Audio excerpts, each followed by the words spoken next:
May I come in, sir? है। Good afternoon, sir. बैठिए।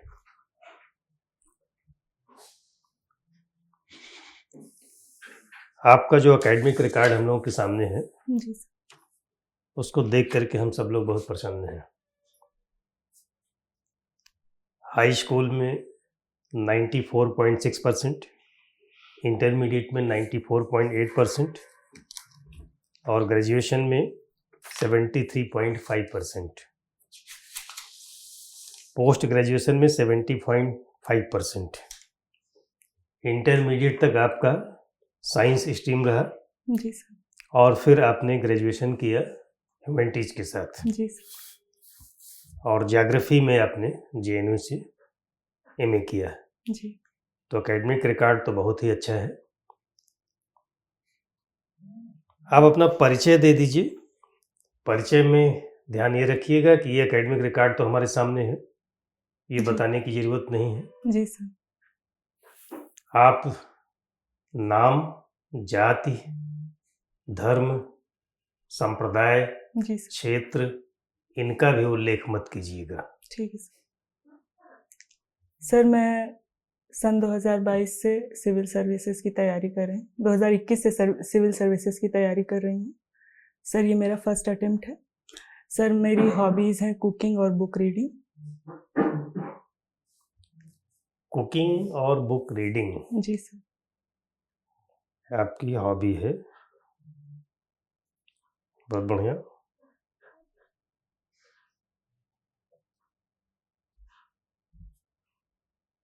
Cooking hobby सुन करके तो थोड़ा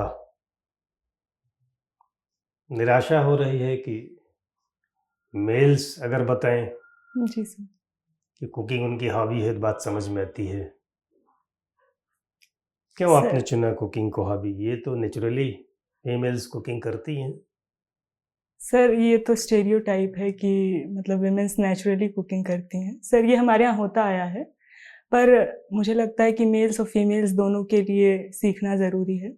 सर हॉबी इसलिए कह सकते हैं कि सर मुझे लगता है कि कुकिंग करने से प्रेशर कम होता है माइंड का, एक रिलैक्सेशन आदमी को मिलती है और हम पेशेंस सीखते हैं सर। तो मैं उसे अपनी हॉबी बोल सकती हूँ सर। चलिए, आपने कढ़ी बनाया। जी सर।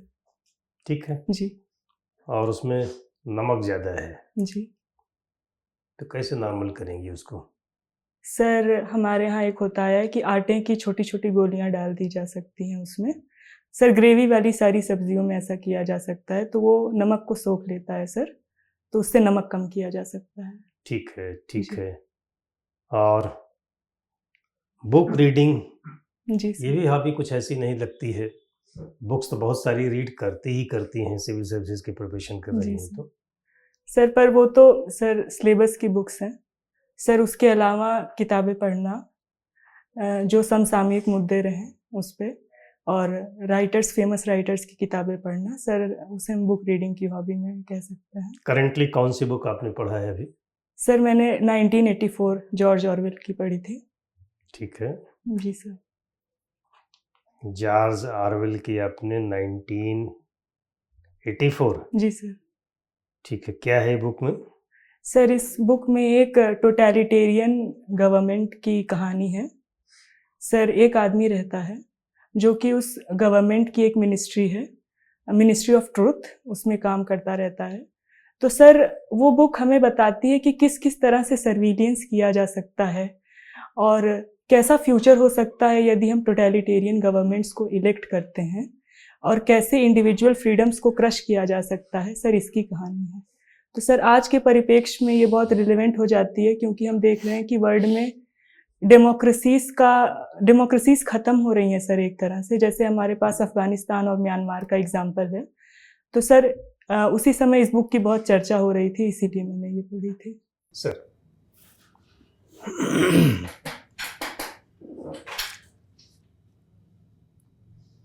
आपने अपनी हॉबीज़ में बताया कि book reading is your hobby. Yes sir. किस तरह की किताबें पढ़ना पसंद है आपको? सर मतलब जो बुक्स करंट में मैं देखती रहती हूँ कि उस पर चर्चा चल रही है, सर वो भी पढ़ती हूँ। शुरू में सर मैं प्रेमचंद्र और कुछ हिंदी राइटर्स की किताबें बीए के टाइम पढ़ती थी। हिंदी राइटर्स में प्रेमचंद और उनके अलावा? इंटरव्यू में आपका मीडियम इंग्लिश तो नहीं होगा? नो सर, हिंदी है। ठीक है सर जैसे मैंने खालिद हुसैनी, एक अफ़गानिस्तान के राइटर हैं, उनकी पढ़ी थी। सर हिंदी रविन्द्रनाथ टैगोर की हिंदी अनुदित कुछ उपन्यास और कहानियाँ मैंने पढ़ी हैं। सर धर्मवीर भारती की भी कुछ रचनाएं पढ़ी हैं। तो दो चार रविन्द्रनाथ टैगोर की दो चार रचनाओं के नाम बताइए, कौन सर- कौन सी पढ़ा देखा आपने? सर मैंने एक उनका उपन्यास था आँखों की किरकिरी, सर वो पढ़ी थी। और एक उनकी शॉर्ट स्टोरीज का संकलन था, वो पढ़ी थी। उनके सबसे जिसको मास्टरपीस कहा जाता है, मैग्नम ओपस, कौन सा है? सर गीतांजलि। उसको नहीं देखा आपने? सर उसको पढ़ा नहीं है सर। वो तो कई भाषाओं में ट्रांसलेट हो चुका है। Yes sir. सर मैंने कभी उसको मतलब फ़ोन में ही डाउनलोड किया था, पर मैं पढ़ी नहीं थी। निश्चय आपने अगर पढ़ा हो तो एक आध उसकी दो चार लाइन सुने आपसे। सर मुझे भी मैंने अच्छी पढ़ा नहीं लगती था। है वो रचना उनकी। प्रेमचंद जी की रचनाओं में? सर मैंने निर्मला पढ़ी थी। सर ये बीए फर्स्ट ईयर के टाइम गोदान पढ़ी थी और गबन पढ़ी थी।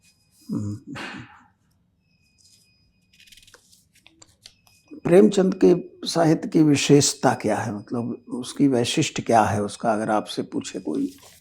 सर मेनली फार्मर्स के मुद्दों पे उन्होंने बहुत ही बेहतरीन चित्रण किया है।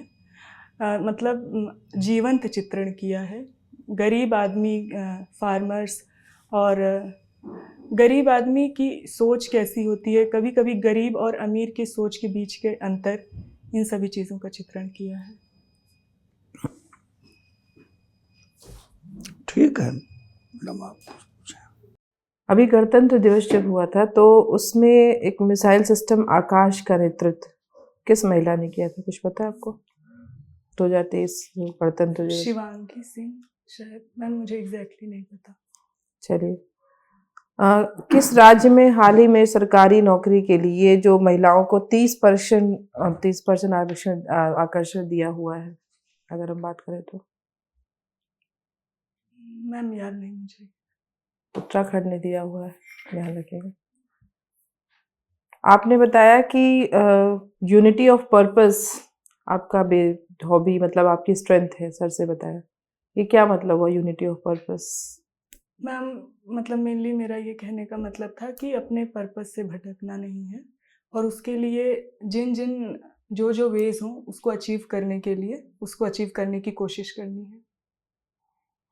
आप पर्दा प्रथा को मानती हैं, क्या जानती हैं इसके बारे में? मैम मैं इसके विरोध में हूँ, पर्दा प्रथा के। मैम यदि औरतें यदि खुद करना चाहें, यदि उनकी खुद कंसेंट है उसके लिए, तब तक तो ठीक है। यदि उन्हें फोर्स किया जा रहा है पर्दा करने के लिए तो वो गलत है। तो अगर कोई ऐसी महिला जहाँ पे आपको लगता है कि पर्दा प्रथा के से मतलब वो महिलाएं ज़्यादातर प्रभावित हैं, लेकिन वो फिर भी करना चाहती हैं और आपको पता है कि वहाँ से उनका उत्थान हो सकता है, तो आप कैसे उन्हें कन्विंस करेंगे? मैम मैं पहले महिलाओं की राय जानना चाहूँगी कि ये उनके ऊपर इम्पोज किया जा रहा है या फिर वो मतलब वो उनके हिसाब से है। फिर मैं उसके बाद वहाँ के पुरुषों से बात करके उन्हें समझाना चाहूँगी इस विषय के बारे में। और यदि मतलब मुझे मदद मिल सके तो मैं कुछ NGOs को भी अपने साथ शामिल करना चाहूँगी, लोगों को जागरूक करने के लिए। अभी भारत में सुप्रीम कोर्ट ने 2022 में जी अबॉर्शन पे एक फैसला सुनाया था। यस बता सकती हैं क्या फैसला था? मैम अबॉर्शन का मैम एक अमेंडमेंट हुआ था 2021 में, जिसमें 24 वीक्स तक अबॉर्शन को अलाउ कर दिया गया था। पर मैम यहाँ सुप्रीम कोर्ट ने कहा कि ये जो लॉ है वो मैरिड और अनमैरिड वुमेन्स के बीच डिफरेंशिएट करता है। मेनली वहाँ मैरिड वुमेन्स को ये देखिए, मुझे तो ये जहाँ तक मेरी जानकारी है कि विवाहित हो या अनविवाहित दोनों के लिए कोई फर्क नहीं पड़ता है, कोई ड्यूरेशन टाइमिंग दे दी गई है। मैम ड्यूरेशन टाइमिंग थी 20 से 24 वीक्स वाले में कुछ, मैम 20 वीक्स तक शायद सबके लिए समान था, पर 24 वीक्स तक वाले में कुछ अनमैरिड वुमेन्स के लिए वो मतलब उसमें नहीं था। तो सुप्रीम कोर्ट ने यही कहा कि ये राइट टू लाइफ के लिए है ये पर्पस, और इसमें हम जो सिंगल वीमेंस हैं या मैरिड वीमेंस हैं उनके बीच डिफ्रेंशिएट नहीं कर सकते हैं, तो उन्होंने उस अबॉर्शन को अलाउ कर दिया था। तो आप इसके पक्ष में हैं मैम इस फैसले अबॉर्शन के? जी, इस फैसले जी के मैम, सुप्रीम कोर्ट ने जो फैसला सुनाया, क्या आपको लगता है सही फैसला है? जी मैम, वो सही फैसला है, क्योंकि मैम रिप्रोडक्शन की चॉइस एक फीमेल की होनी चाहिए, उसकी बॉडीली ऑटोनॉमी का एक पार्ट है।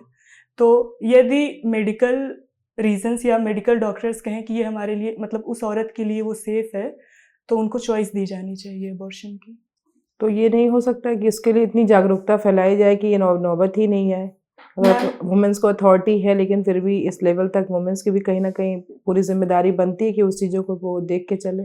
मैम कभी कभी इंसान का स्टेट ऑफ माइंड भी चेंज होता रहता है। बहुत सी एजुकेटेड और जो वेल इन्फॉर्म्ड वीमेंस हैं उनके साथ भी ये कंडीशन आ सकती है, तो हमें ये रास्ता ओपन रखना चाहिए मतलब आप कि इसके पक्ष अबॉर्शन में? अलाउड रहे। यस मैम, आप इसके पक्ष में? Yes ma'am.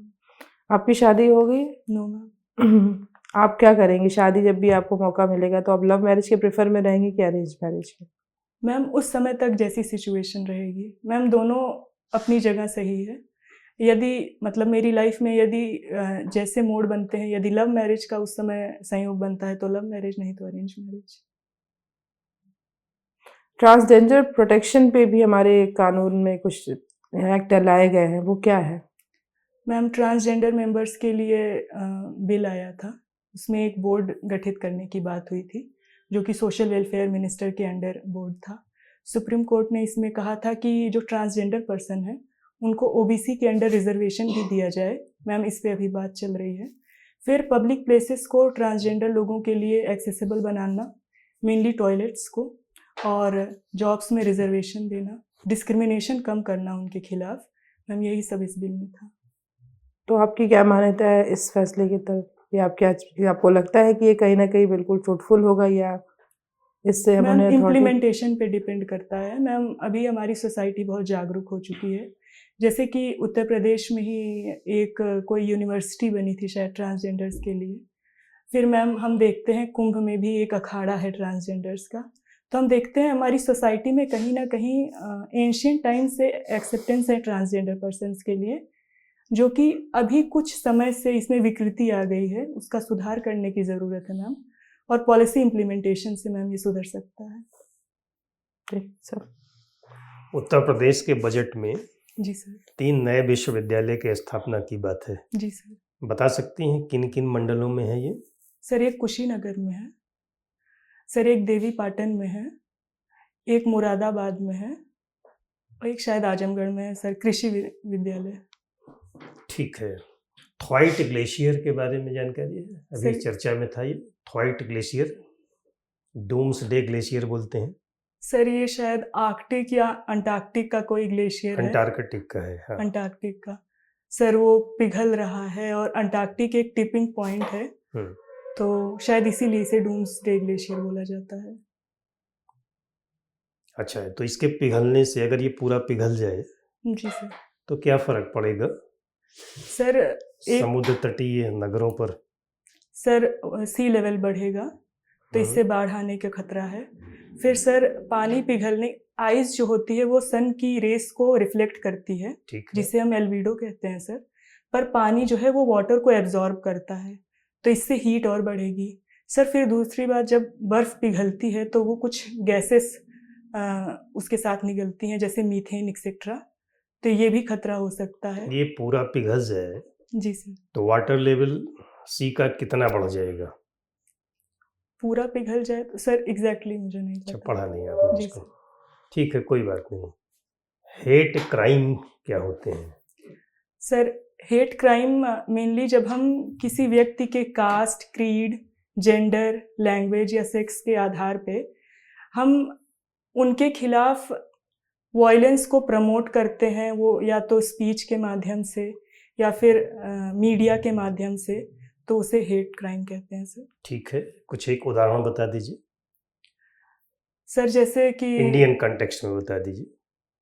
सर हम कई नेता उनकी कई स्पीचेस रहती हैं जो कि हेट क्राइम हम बोल सकते हैं सर। एग्जैक्ट कोई एग्जांपल है आपके पास? सर एग्जैक्ट एग्जांपल मुझे नहीं याद आ रहा। आरुषि हेमराज मर्डर जी सर। को हेट क्राइम में रखेंगे नहीं रखेंगे? सर जहाँ तक मेरी नॉलेज है सर, मुझे हेट क्राइम वो नहीं लगता, पर मैं श्योर नहीं हूँ सर। निर्भया केस को हेट क्राइम में रखेंगे? जी सर, सर है, हेट क्राइम तो है, क्योंकि एक विमेन के खिलाफ उसको कमज़ोर मान के भी क्राइम किया जाता है। तो सर एक तरह से मुझे उसे हेट क्राइम में रख सकते हैं, क्योंकि विमेन होने की वजह से उसे वो वायलेंस झेलना पड़ता है। क्या प्रोविजन है हमारे कानून में सर कोई स्पेसिफिक इसको हेट रोकने क्राइम के के लिए? लिए जी सर। सर हेट क्राइम के लिए कोई स्पेसिफिक कानून नहीं है। लॉ कमीशन ने भी कहा था कि स्पेसिफिक बनना चाहिए। ठीक है। सर अभी हमारे पास आईपीसी में 153A और 153B है, जो कि रिलीजियस मुद्दों के लिए है, जब कोई रिलीजियस दंगे भड़काने चाहता है सर। ठीक है, क्या है ये 153A? सर 153A और B दोनों रिलीजियस एनिमोसिटी हम यदि कम्युनिटीज़ के बीच बढ़ा रहे हैं, वो है। चलिए एक अंतिम सवाल बता दीजिए, पुलिस से क्यों डरते हैं हम लोग? सर क्योंकि सर पुलिस का जो स्ट्रक्चर है वो अभी भी कहीं ना कहीं कॉलोनियल टाइम्स का है। हमारे यहाँ रूल्स नहीं चेंज हुए हैं। पुलिस रिफॉर्म्स की बात होती आई है पर चेंज नहीं हुए हैं सर। दूसरा, लोगों की मन में भय भी बना है। हो सकता है कि अभी हमारे यहाँ पुलिस ज़्यादा फ्रेंडली भी है लोगों से, पर लोगों के मन में जो भय बना है सर वो ख़त्म नहीं हो रहा है। तो सर दोनों रीजंस हैं। तो सर इसके लिए हमें लोगों को जागरूक करना चाहिए कि नहीं, पुलिस लोगों के सर्विस के लिए है, वो उससे डरने की कोई बात नहीं है सर। ठीक है, you have done very well, thank you sir. You can go now.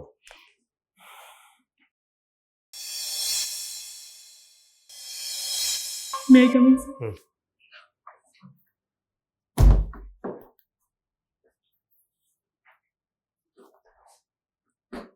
देखो इंटरव्यू तुम्हारा बहुत बढ़िया था, थैंक यू सर। जो हम लोग महसूस कर रहे हैं। तुम बताओ तुम्हें कैसा लगा? सर कुछ मुझे फैक्चुअल नॉलेज अपनी पढ़नी पड़ेगी सर। जैसे मैम ने पूछा रिजर्वेशन वाला, आपने पूछा मीटिंग्स कितनी होनी है। सर मुझे फैक्चुअल मतलब बहुत चीज़ें याद नहीं रहती हैं सर, तो उस पर मुझे थोड़ा पढ़ना पड़ेगा। कोई बात नहीं, फैक्ट्स न याद रहे तो कोई फर्क नहीं पड़ता उससे। जी सर। लेकिन न्यूज़पेपर इधर का देख लो। जी सर। बाकी ऐसे कोई लेकुना कुछ ऐसा दिख नहीं रहा हम लोगों का, कोई पर्सनालिटी में। थोड़ा जो सलाह देने की बात है, एनर्जी लेवल और बढ़ा हुआ जी सर दिख सकता है। क्या करोगे उसके लिए? सर प्रैक्टिस करूंगी सर, थोड़ा और स्माइल करने की और एनर्जी लाने की। कब है इंटरव्यू? सर 3 मार्च को है। 3 मार्च को है? जी सर। ठीक है, अभी जी सर 5-6 दिन 7 दिन है। Yes sir. तो एनर्जी लेवल कैसे बढ़े इस पे काम कर लो। जी सर। इंट्रोडक्शन हमने बुलाया दोबारा इसीलिए कि जो इंट्रोडक्शन। सर मतलब मुझे वही आदत थी पहले डिस्ट्रिक्ट बोर्ड के एजुकेशनल क्वालिफिकेशन बताने की। हाँ। सर आपने कहा एजुकेशनल क्वालिफिकेशन ना बताओ, तो मैं कंफ्यूज हो गई कि क्या बोलूं। तो फिर मेरे पास मतलब हॉबी ही बची और फिर प्रिपरेशन कब से की। हाँ, यही असल में प्रेजेंस ऑफ माइंड की बात आती है। जी सर। मेंटल अलर्टनेस की जो बात है ना कि जी क्या क्या सर। रोक दिया गया, जी सर। ये चीजें नहीं बतानी है, तो उस पर थोड़ा सा सर काम मैं कर लो। इस हिसाब से भी तैयार कर लूंगी सर। हाँ, थोड़ा उसको तैयार कर लो उस हिसाब से। जी सर। कुकिंग हॉबी वाकई अच्छी नहीं मानी जाती है सर मैं फीमेल्स को लेकर के। सर मैं बीच में डायरी लिखती थी पर फिर मैंने छोड़ दी थी। तो सर अगर यदि डायरी राइटिंग और बुक राइटिंग मतलब बुक रीडिंग बता देंगे तो सर जैसे सेम एक ही बताने में क्या हर्ज है? ठीक है सर, तब एक ही बता देंगे। एक ही बताने में क्या हर्ज है? ठीक है डायरी सर। राइटिंग है, ठीक है, डायरी राइटिंग बढ़िया है, थोड़ा एक्सक्लूसिव है। ठीक है सर। ये जर्नल भी है। ठीक है सर। लेकिन अगर रियल में ये हॉबी है तो तुम बोलो इसको। सर मुझे कोई अच्छा हर्ज नहीं। लगता है। ऐसे जो हम लोग अब तक मॉक इंटरव्यू लेते हैं जी सर। उसमें इन जनरल यही बात निकल के Cooking। आती है कि ये हॉबी तो जी सर। मेल्स के लिए ठीक मानी जाती है, जी सर। कुकिंग। बुक रीडिंग किसी की हो सकती है। जी सर। हाँ, लेकिन आजकल लड़कियां भी कहाँ खाना बना रही हैं, तो मतलब वो अगर किसी लड़की में वो आदत है तो अच्छी बात है।